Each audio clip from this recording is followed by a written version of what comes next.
जय माता दी मित्रों, आप सबका मेरे YouTube चैनल सच्चे भगत पर स्वागत है।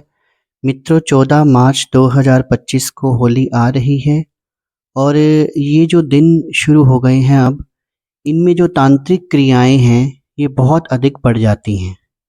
जो तांत्रिक होते हैं वो इन दिनों में सिद्धियां प्राप्त करते हैं और आपको पता ही है दिवाली और होली का जो दिन होता है वो थ्रू आउट द ईयर बहुत इम्पॉर्टेंट होता है। तो उन्होंने कुछ सिद्धियां प्राप्त करनी होती हैं। इसके साथ जो गलत लोग हैं, जो गलत औजा भगत तांत्रिक हैं, वो अपनी गलत क्रियाएं भी शुरू कर देते हैं। आपको पता ही है ऐसे लोग चंद पैसों के लिए कितना भी गिर सकते हैं।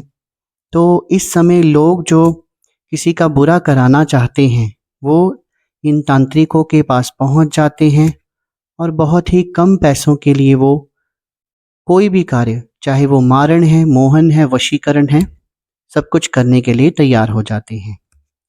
तो अगर आप इन सब बातों से बचना चाहते हैं तो आज की वीडियो पे अगर आप बाई लक आ गए हैं मेरी इस वीडियो पे, तो वीडियो को अंत तक पूरा देखना और आपको अपनी प्रोटेक्शन के लिए, अपने परिवार की प्रोटेक्शन के लिए, बुरी नज़र से बचने के लिए, भूत प्रेत नेगेटिविटी से बचने के लिए, उन तांत्रिकों से बचने के लिए कहीं जाने की ज़रूरत नहीं है।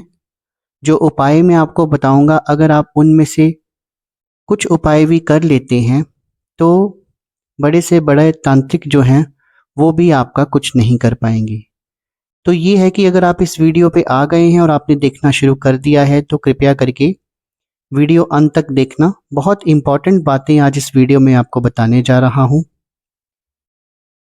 इससे पहले कि मैं आपको ये जानकारी दूं, मेरा आप सबसे आग्रह है, जो भी मेरे इस YouTube चैनल सच्चे भगत पर पहली बार आए हैं, पहली बार मेरी वीडियो देख रहे हैं, कृपया करके वीडियो को लाइक कर दें, चैनल को सब्सक्राइब कर दें और बेल आइकन को भी प्रेस कर दें ताकि आगे जो मेरी वीडियोस आने वाली हैं उनका नोटिफिकेशन उन तक पहुंचता रहे और अध्यात्म के बारे में सटीक जानकारी उनको मिलती रहे।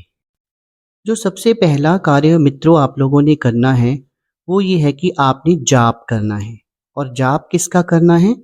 अपने इष्ट के मंत्र का, जो बीज मंत्र होते हैं उनके, या फिर अपने गुरु द्वारा प्रदत्त कोई मंत्र हो। वो इसलिए करना है कि जैसा कि मैं आपको पहले भी बता चुका हूँ कि जो मानसिक जाप होता है वो सबसे श्रेष्ठ होता है।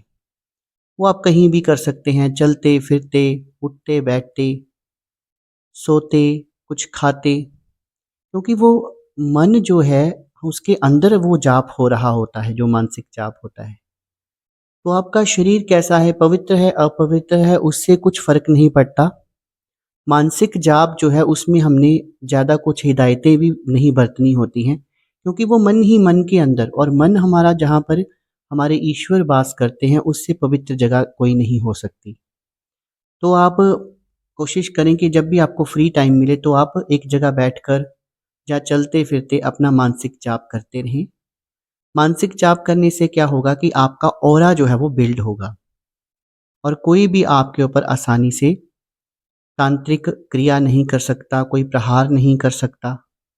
या फिर जब तांत्रिक क्रियाएं इन दिनों काफ़ी बढ़ जाती हैं, कोई नदियों के किनारे उतारे छोड़ देते हैं तांत्रिक, कोई चौक चौराहों पर छोड़ देते हैं।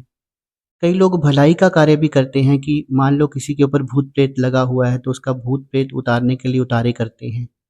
फिर हम जैसे वहाँ से कोई गुजर रहा है, मान ली उस सामान से हम टच हो गए, या फिर वैसे ही चौक चौराहों से कई बार चीज़ें चल पड़ती हैं, शमशानों से चीज़ें पड़ लेती हैं, क्योंकि कई लोगों के घर ऐसे होते हैं जो शमशान घाट के आसपास भी होते हैं, उनको वहाँ से गुजर के चलना पड़ता है। कई बार अनायास ही ऐसी नेगेटिव चीज़ें, भूत प्रेत जो है उनके साथ चलना जो है वो शुरू हो जाते हैं। तो हमें सबसे पहला कार्य क्या करना है कि मानसिक जाप करते रहना है, जिससे हमारा ऑरा स्ट्रांग रहे और ये चीज़ें जो है हमारे ऊपर किसी भी प्रकार का प्रभाव ना डाल सकें।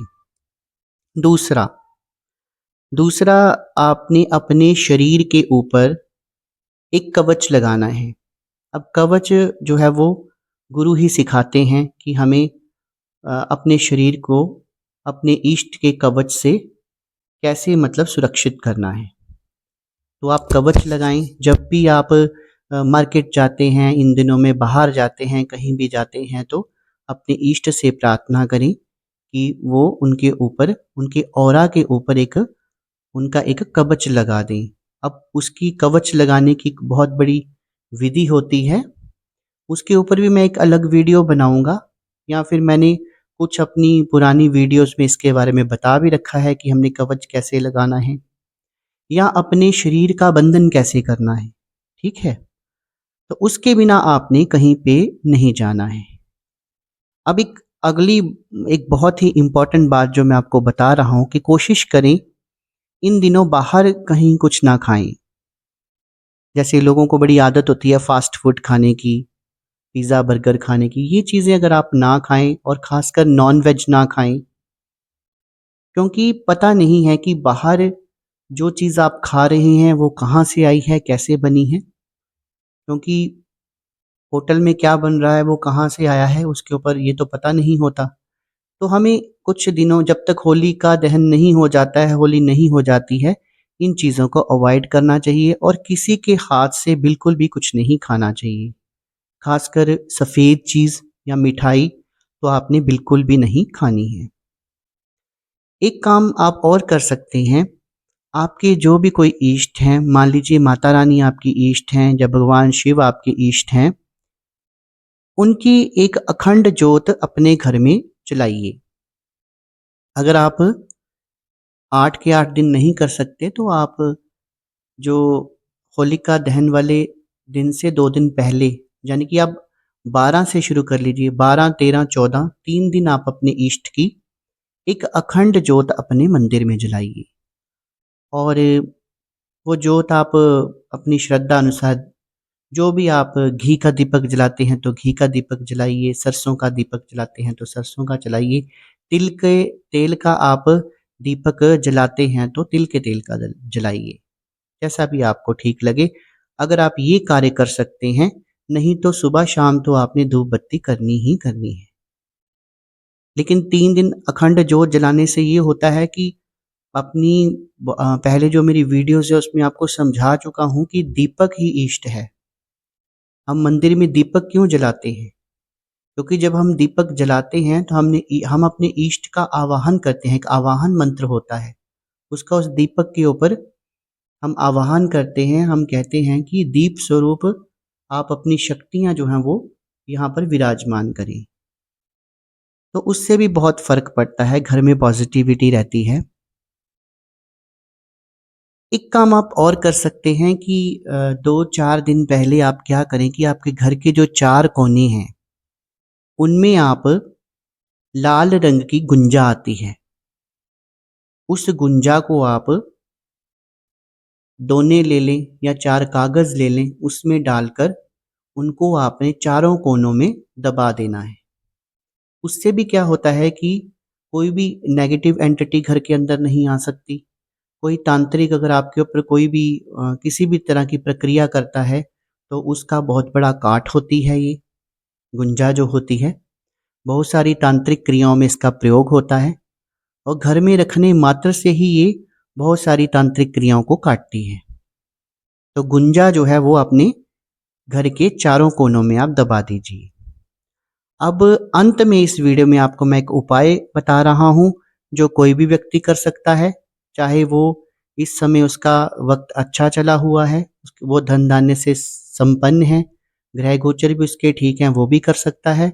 और कोई व्यक्ति है जिसका बिजनेस ठप पड़ा है, धन की कमी है, घर में बीमारियां हैं, उसके ग्रह गोचर ठीक नहीं चल रहे हैं, तो वो व्यक्ति भी इस उपाय को कर सकता है। यानी कि कुल मिलाकर हर व्यक्ति इस उपाय को कर सकता है।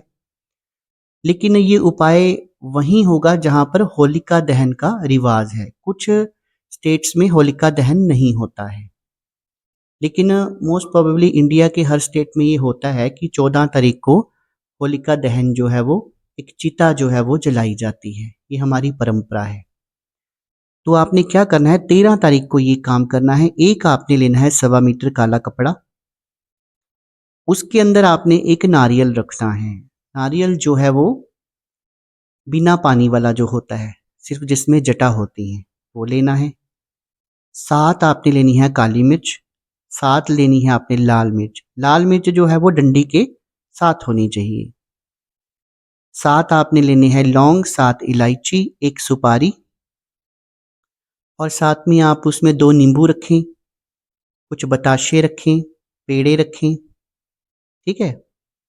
वैसे तो काला कपड़ा, नारियल, काली मिर्च, लौंग, इलायची भी अगर आप इतना भी रख देंगे, 2 नींबू, तो भी बात बन जाएगी। पर साथ में आप अगर एक सुपारी रख लें, बतासे, पेड़े भी रख लें तो और भी बेहतर है। फिर इसकी आपने एक पोटली बनानी है। पोटली बनाने के बाद आपने 13 तारीख को अपने घर के सभी सदस्यों के ऊपर से एंटी क्लॉकवाइज इसको घुमाना है। सभी जितने भी घर के कमरे हैं उनमें से घुमाना है, मुख्य द्वार से घुमाना है और घुमाने के बाद आपने इसको घर के मुख्य द्वार से बाहर कहीं कोने पे रख देना है, बरामदे में रख देना है। और जब होलिका दहन होगा उस दिन आपने ये पोटली लेके जानी है और उस दहन के अंदर आपने जहाँ पर वो आग जल रही होगी फेंक देना है और वहाँ से मुड़कर आ जाना है। फिर आपने मुड़कर पीछे नहीं देखना। फिर आप घर पर आइए, स्नान कीजिए और रास्ते में कोई भी आपसे कोई बात करता है उससे बात नहीं करनी, किसी से भी आपने बात नहीं करनी। पीछे से कोई आवाज़ आती है तो मुड़कर नहीं देखना और घर जाकर आपने फिर नहा धोकर स्वच्छ होकर नए स्वच्छ वस्त्र पहनकर आपने अपने इष्ट का मानसिक जाप करना है। इससे दोस्तों घर के सदस्यों के ऊपर, आपके ऊपर अगर किसी भी प्रकार की नज़र दोष है, नेगेटिविटी, भूत प्रेत है या तांत्रिक ने कोई क्रिया की है तो वो कटनी ही कटनी है। ये 100% मैं गारंटी के साथ कह सकता हूँ, क्योंकि ये क्रिया जो है काफ़ी वर्षों से इसका हमें अनुभव है, करते आ रहे हैं और तांत्रिक करते भी हैं काट के लिए। तो आप भी करके देखना और जिनके बिजनेस ठप पड़े हैं, कहीं से धन नहीं आ रहा, उनके कार्यों में भी बरकत होना शुरू हो जाएगी। तो मित्रों, मैं आशा करता हूँ कि जो जानकारी मैंने आपको दी है वो जानकारी आपको अच्छी लगी होगी। जानकारी अच्छी लगी हो तो लाइक करना ना भूलें और अगर कोई मन में आपकी कोई मंशा है तो कमेंट सेक्शन में कमेंट करना ना भूलें। वीडियो अच्छी लगी हो तो शेयर करना भी ना भूलें। तो आज की वीडियो में बस इतना ही। कल फिर हाजिर होंगे एक नई वीडियो के साथ। तब तक के लिए शुभ रात्रि।